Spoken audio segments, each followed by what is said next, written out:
আমার কলজাটুকু আছি, আমার দিল কত সুন্দর সুন্দর আছি। নিভে গেছে 7 মাস বয়সী ছোট্ট সুমাইয়া আক্তারের প্রাণ।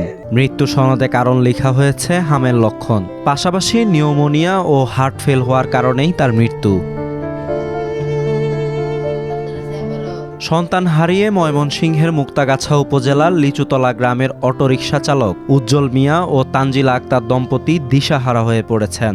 এ বছরের জানুয়ারিতে 2 সন্তান সহ পুরো পরিবার নিয়ে কক্সবাজার গিয়েছিলেন উজ্জ্বল। সন্তানের স্মৃতি এখন তার মুঠোফোনে। এটাই মেয়ের সাথে বাবার শেষ স্মৃতি। অনেক আদরে ছিল ভাই, মানে অনেক, মানে নাম লইতে গেলে মনে হয় চোখে ঠান্ডা হয়ে পড়ে ভাই।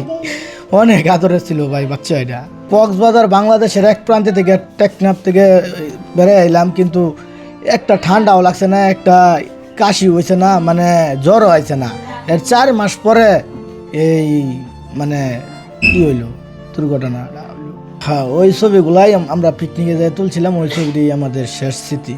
পরিবারটির দ্বিতীয় কন্যা সন্তান ছিল সুমাইয়া। 11 মে ভোরে মারা যায় সে। মেয়ের জামা কাপড় দেখিয়ে কাঁদলেন মা তানজিলা আক্তার। মেয়ের তীব্র শ্বাসকষ্ট হচ্ছিল।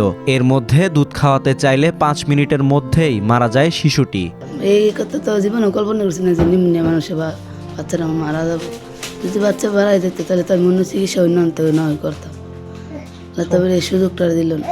ময়মনসিংহ মেডিকেল কলেজ হাসপাতালের তথ্য বলছে 17 মার্চ থেকে 18 মে সকাল পর্যন্ত হাসপাতালটির হাম আইসোলেশন ওয়ার্ডে হামের লক্ষণ নিয়ে 33 শিশুর মৃত্যু হয়েছে।